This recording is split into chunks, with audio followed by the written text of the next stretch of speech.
In the last video, you guys saw me get this alleyway all fixed up so that I would hopefully have a lot less trouble with it when it comes time to load cattle or calves into the trailer, but also to get them up here into the working corral. Today we're going to put this to the test because I need to get the bulls out of the herd and put them in their own little pasture where they will stay until we wean the calves, and at that point I'm not exactly sure where I'm going to end up putting them. I might just put them back in with the cows. But you know, that's down the road. We're not worrying too much about that right now.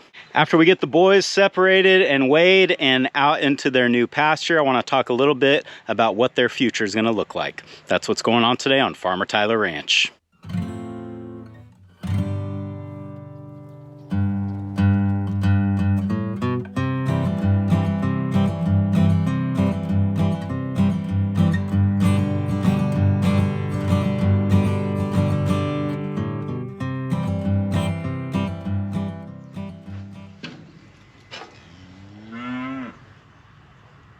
I cleaned out all underneath the scale the other day because it did have a lot of manure and gravel and stuff stuck underneath of it, and obviously that can have some effect on how accurate it is. So with all that stuff cleaned out of there, I don't really have a good way to calibrate this except just by weighing myself. I know about what I should be, and we're pretty close to that. So I'm gonna say that the scale is reading accurate, so we can start putting some animals on it. There's 3 bulls that we're going after. Rivet is the easiest one to spot because of his unique color. And then we've got Little Boy and the Bismarck bull calf that are both solid black. Keep your eyes open. I see Rivet right now. He's right in front of me. Bismarck is right here. He's actually kind of heading over to the right spot. If I can get him into this corner along with Rivet, I'll try to bring them both up together, but we'll just kind of see how they go. I don't see Little Boy. I'm sure he's not far.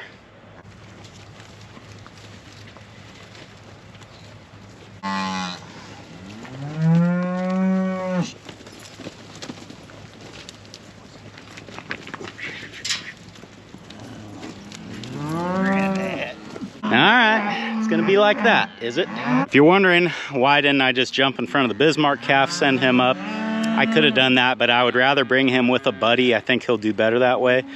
So if I can do that, that's what I'm gonna try to do. So we'll see. Where'd he go off to? Yeah, you're too friendly. You're gonna be hard to work because you're so friendly. Huh. Shh, shh, shh, shh, shh. Come on, boys. Come on, boys. Shh. No, start all that. Go ahead, turn around. Now. Shh. Shh. I'm gonna get my paddle. Got the paddle now. We're gonna see if this works a little bit better. The flag wasn't seeming to turn them too well. And yes, I could be a lot more aggressive with them and get in front of them, smack them in the face, smack them in the nose to turn them, things like that. I could do that, but I don't want to do that if I don't have to. I'd rather keep the intensity level low. If that means we got to take a couple tries at this, but I can keep them calm and mellow, then that's the option that I prefer. But you will also notice that they don't move like normal cattle do, and that's because I have spent a lot of time trying to make friends with them, trying to keep them tame. And this is the downside to doing that, is when you want to move them, they don't really respond to flight zones and everything like normal cows do. So it's a trade-off. I'd rather have gentle bulls that I don't really have to worry about too much, that are a little bit harder to move than the other way around. Your choice might be different. What I'm gonna do is, which they're just kind of doing it on their own now, but get a big pile of them up there in the corner, and then I can go up there and kind of work my way through them. And when I get the bulls in the spot where I want them, hopefully I can just run them up the alleyway. But we'll see. I might get a whole pile of cows going in there too. There's Little Boy. Yeah, that paddle works a lot better, doesn't it?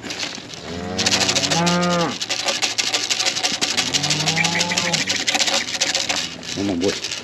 Come on, boy. Come on, boy. Okay. Go, go, go, go, go, go.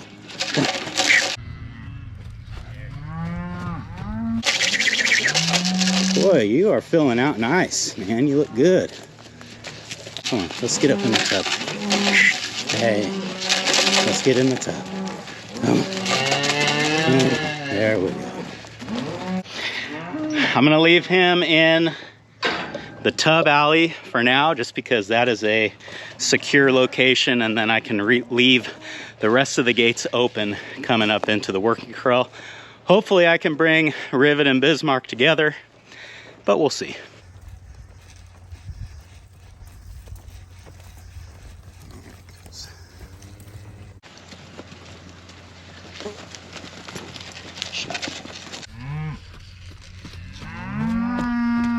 Well, it's not going exactly like I'd planned, but we are moving in the right direction. So the only one left now is the Bismarck calf, and I really didn't want to try to bring him by himself, so I might run him up with another cow or something. I'm not sure. We'll just kind of have to see how it plays out. He is right behind the red cow. This guy right here. See how he wants to play it.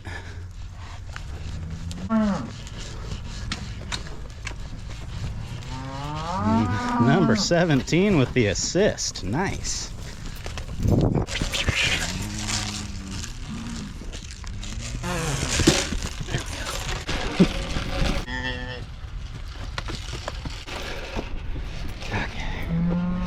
Man, it's too hot to be running like this. Go that way. That works for me.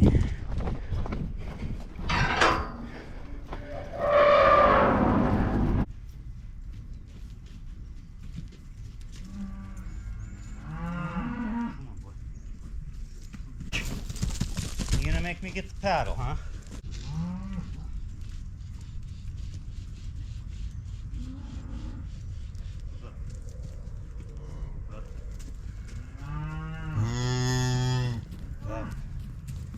That's better.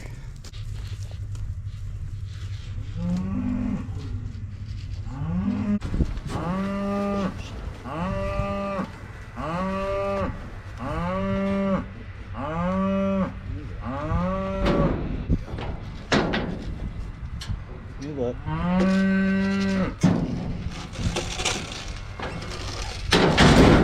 Oh, Rivet, why? Turn back around. No. I'm probably not going to win this pushing match. Look at that. My prediction is that Little Boy, our older black bull, has gained the most weight. Riveter probably about the same, maybe even lost a couple pounds. And then the Bismarck calf, I really don't know. I'm sure he's gained some, but probably not as much as Little Boy. We'll find out.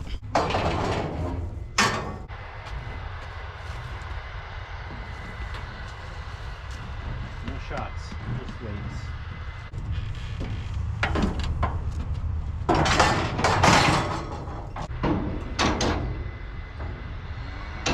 All right, Little Boy's at 12:18. You can see that the Gallagher W1 scale had automatically calculated his daily gain since his last weight, and he's been getting 1.63 pounds per day on nothing but grass. That, in addition to the fact that he's been chasing cows around, I think is pretty good.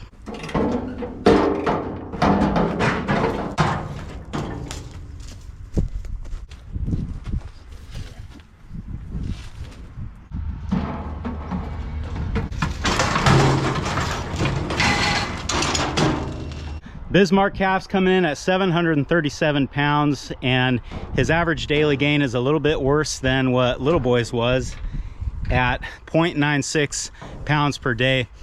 This actually doesn't surprise me because the last weight that we took off of him was his weaning weight. So he was coming off of his mother where he would have been able to nurse and do all that. So since that time, he's gone through the stress of weaning and his diet has changed a little bit. So I would expect his daily gain to go down. This actually for him is more or less a yearling weight because he was born mid-September. So it's like a year plus 2 weeks weight for him.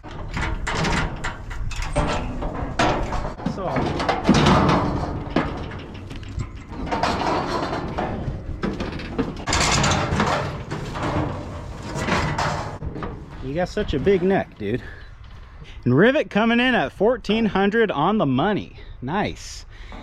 His daily gain is 0.98 pounds per day, which isn't amazing by any means, but when you consider the fact that he's also been chasing cows and doing all the breeding, well, sharing in the breeding duties during this time, that's actually pretty good.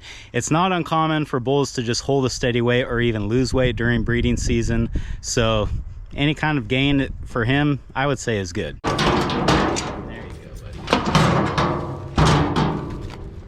Attaboy.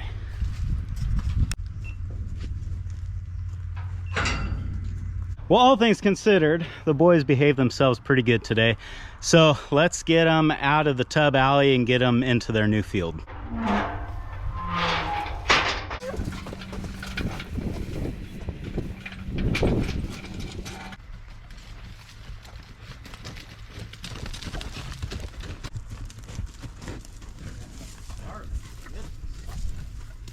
Weight says otherwise. All gained weight.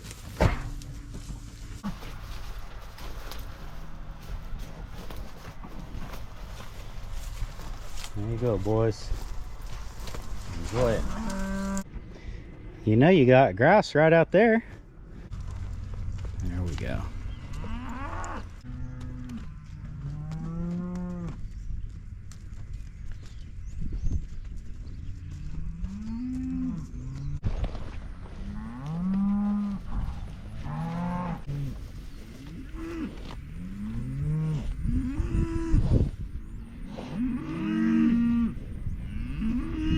Well, it took them a minute, but they finally figured out that they've got some grass out here that they can eat. The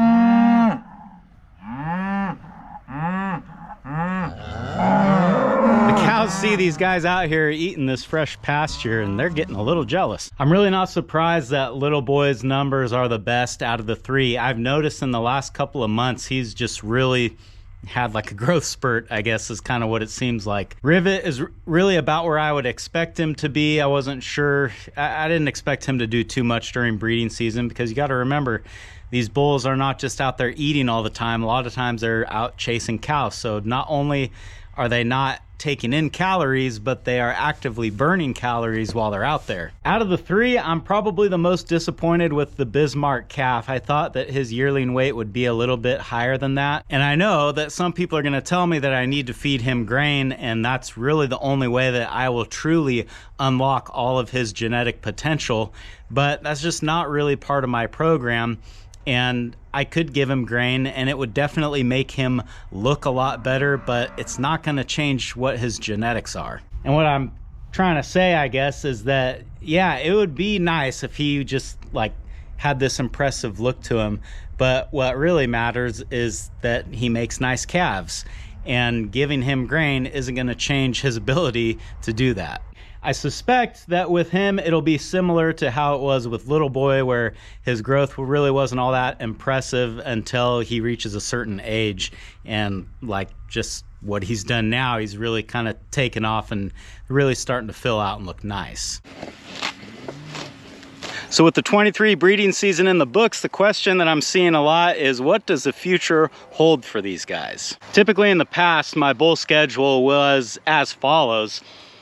I would only use herd bulls for 2 years in a row, because on that third year, there would be a potential that they could breed their own daughters, and we don't want that. If I was to stick with that same management strategy with these guys, it would mean that Rivet and Little Boy could be used for breeding next year, but after that time, then I would have to get rid of them. And that would either mean that I would take them down to the auction and not really know what happens to them next, or I would prefer if I could find a buyer for these guys that would take them and use them for breeding for a couple of more years, but I'm not sure that I would be able to do that. And what a shame, really, to only use them for 2 seasons and then send them down the road.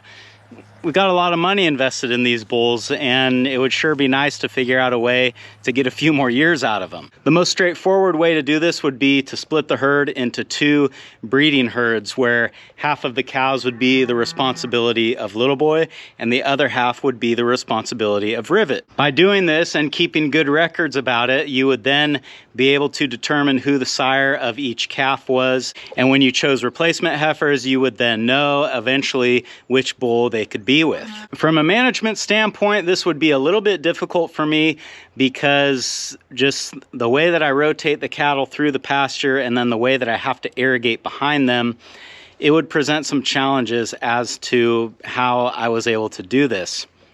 But the one saving grace in all of this is that really you only need to separate everybody for about 2 cycles. One cycle is 21 days, so 42 days separated like that, a little over a month. I mean, I feel like I could probably find a way to make that work. At the end of 2 cycles, then you could put everybody back together and anybody could breed anybody at that point, but it wouldn't matter because you would then know the following year that your heifer calves that were born during the first 42 days of calving season would have been bred by either bull, and you would be able to track which one it was. Odds are you wouldn't want to keep heifer calves that were born later than that because you want them to be as old as possible so that they come into season and are able to breed during their first breeding season. So while this option does require a lot more management on my part, it is probably the most attractive option for me just because it would extend these guys' breeding years for me by several years. So in this scenario, what becomes of the Bismarck calf? I haven't really mentioned a job for him yet, and honestly, in a perfect world where everything goes right and nothing ever goes wrong, 2 bulls is really all I would need to do this. But I think it might be nice to have a 3rd bull just in case something were to go wrong, in case one of these guys starts limping, maybe one doesn't pass a breeding soundness exam. You just never know what can happen. And the position that I don't want to be in is being right in breeding season, have a bull go down, and then have to either put all the cows together and let one bull do all the work, or try to scramble to find a bull at the last second. None of that sounds appealing to me. Originally, I had kind of planned on selling Little Boy after this breeding season and then just using the Bismarck calf and Rivet from there on out. But now I'm just kind of leaning away from doing that just because having a 3rd bull is really kind of like an insurance policy, and it does open up some options for me as well. Besides that, he's just too nice. Huh. You're a nice guy. That's gonna do you some favors. So splitting the herd into 2 different breeding herds and then tracking which cows are bred by which bulls, then tracking which calves came from which bulls, and further down the line which bull breeding herd they could be a part of, is the first option. The second option would be a lot easier, but it would not extend these guys' years here by that much, and that is just to use the Bismarck calf as like the heifer bull for a couple more years, and then in that scenario, when Rivet and Little Boy's calf crop, which will be born next spring, when they reach an age where they're old enough to breed, we will just separate them, probably only 3 or 4 heifers, and make sure that they get bred by the Bismarck bull. I know this is getting a little confusing, but by doing that, we could add at least 1 more year to Rivet and Little Boy's lives, making them breeding bulls for me for a total of 3 years. On the 4th year, their heifer calves would normally go into the main herd, but maybe just take whatever that is, 3 or 4 heifers, and put them in with the first calf heifers and let Bismarck breed them again. And you know, you can see by doing it that way, now we could get 4 years out of these guys. So if this is getting confusing to you, it's even getting a little confusing to me. Basically, what this plan would look like would be next breeding season, which would be 24. It wouldn't really matter what bull breeds what, because those heifer calves will be the ones that are on the ground right now, and they are out of 2 bulls that are not any one of these 3. So any one of these 3 can breed the heifer calves that we've got now. In 2025, Bismarck would have to breed the yearling heifers because those heifers could potentially be the daughter of either Little Boy or Rivet. And in 2026, Bismarck would have to breed the yearling heifers and the 2-year-old heifers. And of course, the other option would be to just not keep replacement heifers anymore And when I need to add more females to my cow herd, to just go to somebody else's herd and buy those from them. Buying outside heifers, I go back and forth. I mean, on all of these, I go back and forth. There's pros and cons to both. But with buying heifers, the good thing about that is that you could rapidly steer your genetics in any direction that you want as far as breeds or whatever traits that you're looking for. You could do that by buying outside heifers. The thing that I don't like about it is that, one, whatever I sell my heifers for at auction is not what I'm going to be spending to buy heifers from somebody. I'm going to be spending more. So you do lose a little bit of money doing it that way, but then if you figure you get more years out of your bull, maybe it's a wash. And then lastly, when you're bringing in animals from other herds every year, you introduce the potential for like a new disease that your cows haven't seen before. You know, generally speaking, keeping a closed herd from a biosecurity standpoint is a lot safer route to go. So basically, those are the three options. We can either A, split the herd into 2 breeding herds, B, put Bismarck on the heifers for 2, maybe even 3 years, or C, stop keeping replacement heifers out of our cows and buy those from an outside source.